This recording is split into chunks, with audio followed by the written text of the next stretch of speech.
sou pastor Everaldo, sou membro lá da igreja de Mata da Praia e fui convidado a estar com vocês para a gente estudar algumas doutrinas da Bíblia sobre teologia sistemática. A teologia sistemática, ela aborda temas específicos como Deus, a salvação, o pecado, o homem.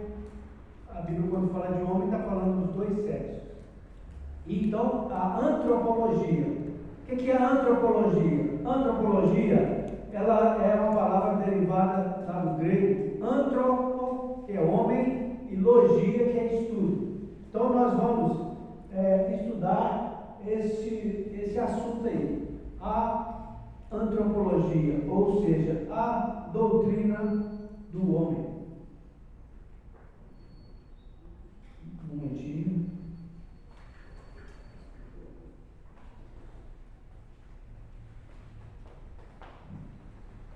Pode passar um pouco. Eu escrevi algumas coisas e eu vou compartilhando com vocês. A antropologia bíblica é a disciplina teológica que se ocupa em estudar de forma sistemática a Bíblia e o que ela diz sobre o homem. Aliás, alguém, certa feita, contou uma história interessante. O pai tinha um menino que ele era bastante assim, animado, peraltinho. Então o pai queria dar tarefa para ele. Aí o pai comprou um quebra-cabeça. O quebra-cabeça tinha 1000 peças. Ele falou assim: agora eu vou deixar esse menino quieto no canto. E ele falou assim: você vai montar o mapa mundi. E aí o menino ia levar o dia inteiro, ou mais, para montar o mapa mundi. Só que era um menino muito esperto. Ele resolveu olhar o outro lado das figuras. E ele viu lá que era a figura de um homem. Então ele falou assim: é muito mais fácil montar o homem do que montar o mundo. E ele montou então a figura do homem, completinha. Depois, quando virou, o mapa mundo estava montado. É uma pequena ilustração, queridos, mas que mostra que quando a gente conserta o homem, a gente conserta o mundo. Então, o nosso estudo, e a palavra antropologia que eu falei, é o seguinte: antropo, homem, e logia, o estudo do homem. Então, as perguntas do concílio geralmente são bem simples. Então, essa com certeza é uma que cai. Fala: o que é o homem? A gente tem que estar na ponta da língua aí. O homem é um ser criado por Deus, e a imagem e semelhança de Deus. Depois nós vamos ver aqui. Pode estar passando. Não é confundir que existem algumas outras áreas da antropologia, como a antropologia filosófica, que estuda o saber humano, antropologia social, contemporânea, são várias. Mas nós vamos abordar aqui especificamente a teologia bíblica, que é a que nos interessa nesta oportunidade. Então, a antropologia bíblica se preocupa exclusivamente do que a Bíblia revela acerca do homem. Esse teólogo Berkhoff, ele diz: a antropologia teológica ocupa-se unicamente do que a Bíblia diz a respeito do homem e da relação que ele está e deve estar com Deus. A antropologia teológica só conhece a Escritura como sua fonte e examina os ensinamentos da experiência humana à luz da palavra de Deus. Então, quer conhecer você, quer conhecer a mim, nós precisamos da Bíblia. É a Bíblia que revela quem nós verdadeiramente somos. Tem gente que quer, conheça-te a ti mesmo, mas não conhece a Bíblia. A Bíblia fala de nós. Tem vários textos, depois nós vamos estar citando alguns aqui. Certo? Então, os principais aspectos. Eu vou ser rápido, porque o nosso tempo ele é bem escasso. Primeiro é a criação. A Bíblia descreve a criação do homem e da mulher, a imagem e semelhança de Deus. Irmãos e irmãs, que privilégio nós temos, criados à imagem e semelhança de Deus. E a gente fica triste quando vê pessoas que não se sentem como a imagem de Deus e se lameiam no pecado, vivem vidas totalmente desobedientes à palavra de Deus. Então, eu e você, nós somos criados à imagem e semelhança de Deus. Você não é originado do macaco, como alguns querem ensinar por aí, ou uma ameba, né? Ou uma explosão geográfica e você caiu lá da nuvem, aqui já como ser humano. Não, Deus criou você, lá Adão e Eva, do pó da terra foram formados. Eu e você, no ventre da nossa mãe, Deus nos formou de forma maravilhosa. Mas Ele então nos dá esse privilégio de nós sermos imagem dele. Então, qual é a responsabilidade nossa no mundo? Nós devemos refletir a imagem de Deus. Outro aspecto é a queda. Okay? Quando a Bíblia fala de queda, está falando de pecado. Não é que Adão tropeçou, Eva tropeçou, não. Eles caíram literalmente, né? E a queda foi terrível. Resultou na perda da imagem original, corrompendo a natureza humana, né? E assim causando o quê? Separação total de Deus. Na Isaías 52, 9, que as nossas iniquidades fazem separação entre nós e Deus. Então, cuidado. Muitos estão caindo, muitos estão cedendo ao pecado. Então, o pecado afetou todas as áreas da raça humana, tornando-a incapaz de buscar a Deus. O pecado separa a gente de Deus. Às vezes nós queremos buscar a Deus, nós queremos viver uma vida de obediência, mas por causa do pecado, nós somos impedidos. Há uma barreira de todo tamanho. Então, agora, não é o fim, porque a criação, a queda, aí tem o aspecto da redenção, é o próximo. Olha lá, Deus, em sua graça, providenciou a redenção através de Jesus Cristo. Então, se perguntarem a vocês, quem é que nos redimiu? Quem é que nos salvou? Jesus Cristo. Podem preparar que isso é pergunta de concílio, né? Quem foi? Quem te criou? Deus. Quem é o pecado? Quem nos separa? O pecado. Separa de Deus. Depois no final nós vamos fazer um questionáriozinho. Deus, em sua graça, providenciou a redenção através de Jesus Cristo. Então não vem com essa historinha de que Kardec, Hare Krishna, Buda, Maomé, esses estão todos debaixo da terra. O único que pode nos redimir, nos salvar, que pagou a nossa dívida lá na cruz do Calvário, é o Senhor e Salvador Jesus Cristo. E somente Ele, através do seu perdão, é que pode nos dar restauração, é que pode nos dar uma nova vida. E o último aspecto é a natureza atual. Depois que você é criado, você cai, mas que você é redimido, aí agora você experimenta esse aspecto aí da nova criatura. É o que nós aqui estamos nesta noite, cada um aqui representa isso. Há uma nova criatura. Mas se há entre nós aqui alguém que ainda não foi transformado pelo poder do sangue de Cristo Jesus, eu digo para você nesta noite, você pode sair daqui nesta certeza absoluta. Mas para isso, há a necessidade de buscar a Deus, buscar a santificação e viver de acordo com a vontade de Deus. Eu só vou encontrar Deus, eu só vou ter a minha vida transformada se a cada dia eu buscar a Deus. Porque a santificação, ela é processo. A salvação é um ato. Quando você levanta a mão, quando você lá no seu quarto pede perdão a Deus, você está salvo. Nós cremos nisso. Salvação não se perde. O salvo por Jesus, ele pode até cair, pode ter algum desvio, mas ele é um salvo. Agora, a santificação é dia a dia. É uma continuidade, até completar a estatura de varão perfeito que é Jesus. E sabe, só lá no céu, só na eternidade nós vamos alcançar. Porque enquanto nós vivemos aqui na terra, nesse corpo, nessa carne, é pecado. A carne representa pecado, desejo mal. Mas quando nós pensamos na transformação que Jesus faz, aí é a santidade e a pureza. Pode passar? Textos bíblicos. Aí agora eu vou pedir aos irmãos para ajudar aí, tá?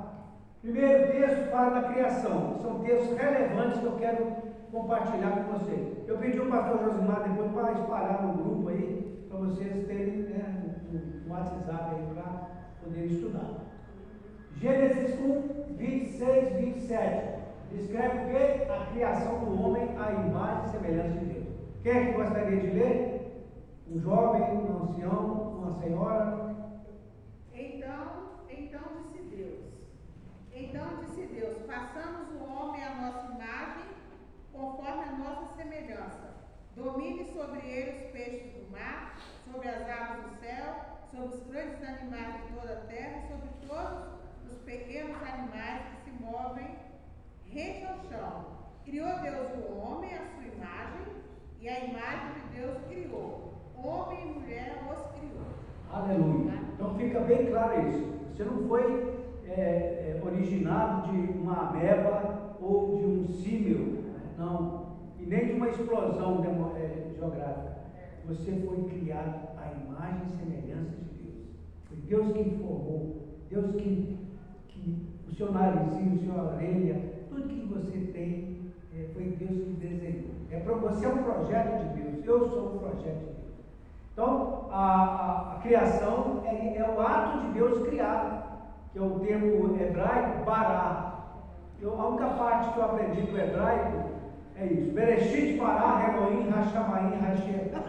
Que a única frase que eu sei falar do hebraico. Né? Eu tive que aprender para passar de ano lá no seminário. Mas o significado bará. E o tema poema. Você é um poema de Deus. É isso que a Bíblia lá no original diz. Nós somos poema de Deus. Coisa linda, irmãos. Eu, especialmente, gosto de poema. Então, saber que nós somos um poema que Deus fez, isso nos alegra muito. Aí entra o pecado, né? Pecado. A Bíblia é Romanos 5,12. Agora eu vou pedir um jovem ou uma jovem. Nenhuma levantou. Pode ser jovem nenhuma. Portanto, como o homem entrou, o pecado no mundo, e pelo pecado a morte, assim também a morte passou a todos os homens, por isso que todos pecaram. Amém. Parabéns aí a Lídia, que já está atenta lá. Então, Romanos 5,12 explica a entrada do pecado no mundo através de Adão. Esse foi um episódio muito triste, porque Deus havia criado o homem e a mulher para viverem no Éden, no jardim, e cuidar de tudo, e era um jardim lindo. E Deus, na virada do dia, Deus ia lá tomar um cafezinho, comer um bolinho de chuva, né?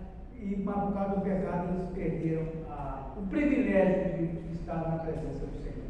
Mas aí vem Efésios 2, 1 a 3, que fala da condição espiritual do homem e da mulher antes da salvação. Efésios 2, 1, 3. Quem gostaria de ler? Em que no outro tempo andaste segundo o curso desse mundo, segundo o príncipe das potestades do ar, o espírito que agora opera aos filhos da desobediência, entre os quais todos nós também antes andávamos nos desejos da nossa carne, fazendo a vontade da carne e dos pensamentos, e éramos por natureza filhos da ira, como outros também. Então esse texto ele fala exatamente isso, a condição espiritual do homem antes da salvação. O homem sem Jesus, ele está irremediavelmente perdido. O homem sem Jesus, o homem e uma mulher sem Jesus, eles não entrarão no lar celeste, não herdarão o reino dos céus. Então por isso é nesta vida, né? Por isso que Jesus deixou a igreja é porta-voz dessa verdade. E nós somos os embaixadores, as mensageiras do reino.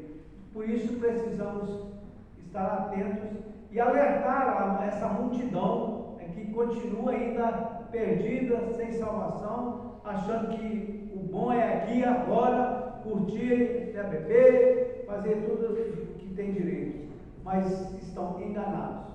porque o melhor ainda está por vir, a vida eterna que Jesus foi preparar para cada um de nós. Aí, João 3,16, nós podemos recitar juntos, podemos? Porque Deus amou o mundo de tal maneira que deu o seu Filho unigênito, para que todo aquele que nele crê não pereça, mas tenha a vida eterna. Ah, meus irmãos, esse é um dos textos mais lindos, né, e que geralmente a gente aprende logo no início da caminhada cristã. E esse texto ele é profundo. Ele diz o amor, Deus amou de tal maneira. Que maneira é essa? É intensa, de uma maneira incomparável. Pode ser o casal mais apaixonado, né, que exista. Mas o amor de um casal apaixonado é fichinha comparado com o grandioso amor de Deus por cada um de nós. Por isso que é de tal maneira. E de que maneira também? Dando. O amor de Deus é um amor que se doa. E um amor diferente, porque Deus não dá, ou ama querendo algo em troca. Deus ama simplesmente porque Ele é amor. Nós amamos pensando em algo em troca. É verdade ou não é? Muitos casais prometem amor, mas pensando no amor que vai receber de volta. Mas Deus não. Deus nos ama independente. Pode ser um assassino, pode ser um estuprador, pode ser um corrupto. Deus ama. Mas Ele quer que a pessoa se arrependa, que a pessoa tome a decisão ao seu lado. E aí vem o texto que fala do aspecto da nova natureza, que está em 2 Coríntios 5,17. Descreve a nova criatura que Deus criou. Quem gostaria de ler? Portanto, se alguém está em Cristo, é nova criatura. As coisas velhas já passaram, eis que surgiram coisas novas. Amém. Esse é o fruto. Uma vida, um homem, uma mulher criada, sustentada, mesmo que tenha caído, mas que foi redimido, que foi lavado e remido no sangue do Cordeiro, que tem o seu livro escrito, o seu nome escrito no livro da vida, aí agora ele é uma nova criatura. Ele tem uma nova roupagem. Eu gosto daquela imagem do filho que foi embora, gastou todos os recursos do seu pai, depois volta. O pai ali representa Deus. E o filho que voltou, sou eu, é você. E lembra o que o pai fez? Sandálias novas, roupas novas. Deu tudo, mandou fazer a barba que devia estar barbudo, cortar as unhas do pé que devia estar os pés sujos de chiqueiro do povo que ele andou, né? Mas o Pai restaura. E é o que Deus fez comigo e faz com você. Eu até os 33 anos eu era como esse filho desobediente. Eu estava na sarjeta, na lama, verdadeiramente, por causa das drogas. E eu cheguei a passar dias fora de casa. E o pé sujo, preto, unha suja. Eu me lembro disso, irmãos. Eu falo para a glória de Deus. Mas Deus teve misericórdia. Deus me levantou daquela situação. E eu pude encontrar o Senhor e ter a minha alma iluminada, o meu ser iluminado.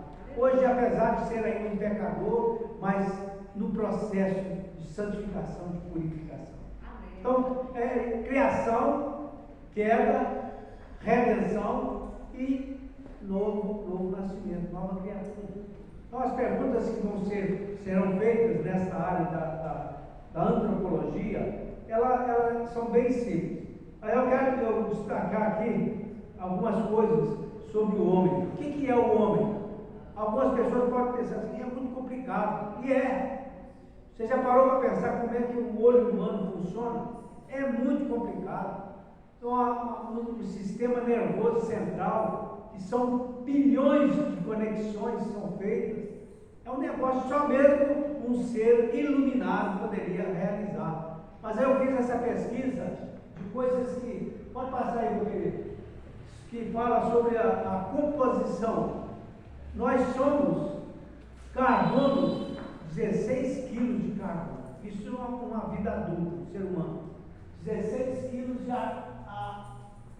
carbono, ou seja, 23% do nosso organismo. Cálcio, 1 quilo de cálcio. Está vendo? Com todas as substâncias químicas desse planeta, nós temos dentro em nós. Fósforo, 580 gramas. Dá para fazer vários palitinhos de fósforo. Tem dentro de nós. Pode passar. Nitrogênio, 12,2 litros. Água, e a maior parte, nós somos água, 38%, 36,5 litros de água. Enxofre, até enxofre tem dentro de nós, né? 140 gramas de enxofre. Esse aí não está dando para ver. Potássio, 140 gramas. Eu fiz isso aqui só para curiosidade, para a gente poder entender. Passa mais uma aí, meu filho. Tá bom. Então, mas eu só coloquei isso aqui só para a gente entender a natureza nossa. Nós somos isso, barro, simplesmente isso. Então, nada de arrogância, nada de soberba, de achar que nós somos superior. Porque eu sou pastor, eu não posso me sentir superior a ninguém. Nós somos isso aí, ó. Nós somos pó. E o que nos torna grandes, sabe o que é? É quando nós entendemos o propósito de Deus para nós aqui na terra.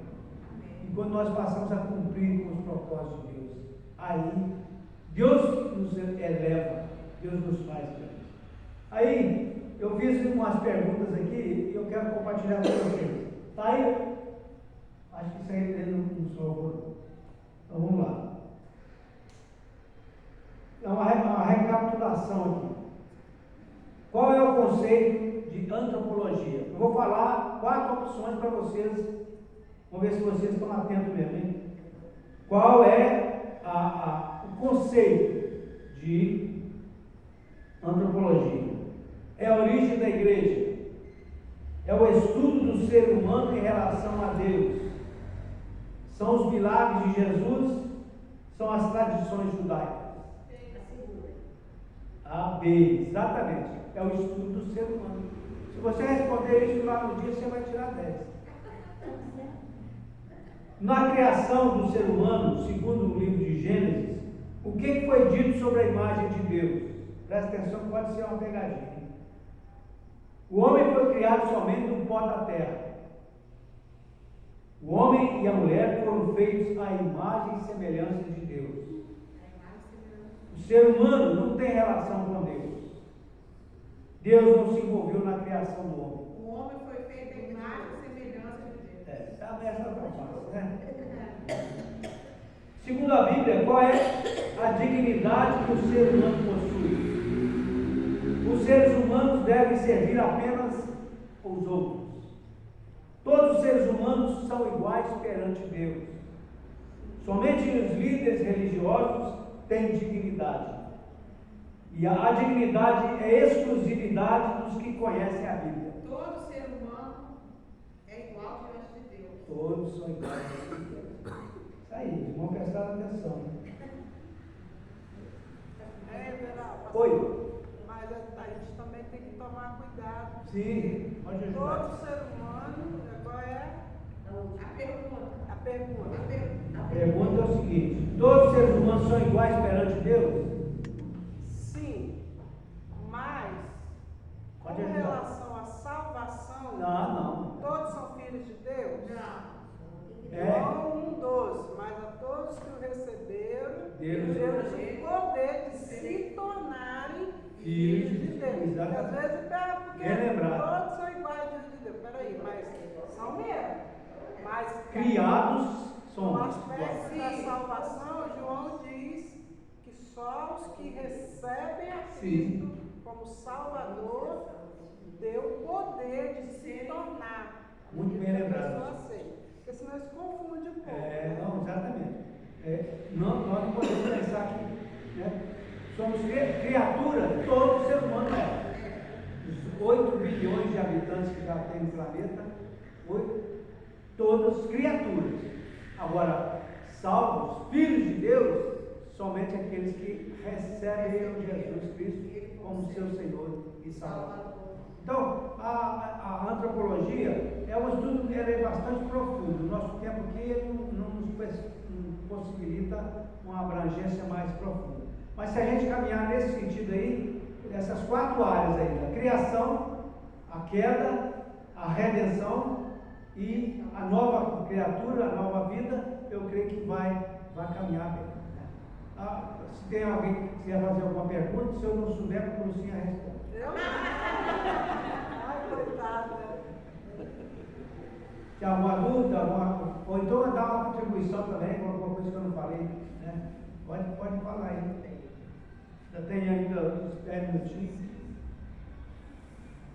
Aquela questão da salvação, né, que foi colocada ali no... Isso vai ter o estudo da soteriologia, vai ser na outra quinta-feira. Aí já na próxima? Já. Não, a primeira vai ser o pecado, ramartiologia, que é o pecado. E depois a soteriologia, que é a doutrina da salvação. Mas pode falar. Você fez um comentário sobre ser salvo. É exatamente o aprofundamento, que aí na próxima quinta e tal, porque uma vez que eu aceito Jesus, reconheço que sou pecador, eu erro, peço perdão. Então, só eu tenho a garantia da vida eterna ou eu posso perder a salvação?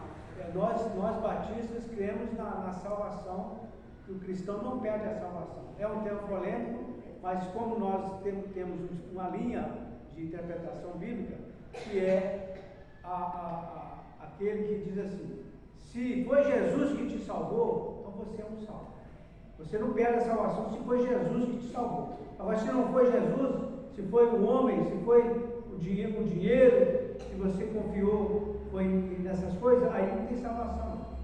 A Bíblia diz que a salvação é somente pelos méritos de Jesus Cristo. Lucas, lá em Atos 4:12. Nenhum outro nome é dado entre os homens pelo qual importa que alcancemos a salvação. E o salvo não quer dizer que ele não peca. O salvo pode ter deslize. O ideal é que ele se mantenha puro, distante do pecado. Mas enquanto nós estamos aqui na terra, nós somos, o pecado habita em nós. A Bíblia diz que todos pecaram e destituídos estão da glória de Deus. Mas nós temos algo a nosso favor. Nós temos Jesus do nosso lado. O Espírito Santo de Deus que nos convence do pecado, da justiça e do juízo. E antes que nós pequemos, ele já nos alerta, ele nos dá sinal, e aí a gente evita o pecado. Então, depois nós vamos estar estudando salvação para falar sobre isso. Salvação somente pelos méritos de Cristo. Criação. Não existe essa de que o homem vem de uma explosão, de uma ameba ou de um macaco. Não. E queda. O homem caiu, mas Deus traçou um plano, que é o plano de redenção. Começou lá no Éden. Primeiro Adão caiu e pecou, mas Deus enviou o segundo Adão, que é Jesus Cristo. Paulo fala, e é esse segundo Adão que eu e você precisa receber, pedir perdão dos pecados, reconhecer que é um pecador e então gozar das bênçãos da eternidade. Porque vida eterna é isso. Vida eterna é adentrar ao reino celestial, as mansões celestiais que Jesus Cristo foi preparado para cada um de nós. Amém? Vamos cantar mais uma música então? Vamos ficar em pé. Eu espero que ele for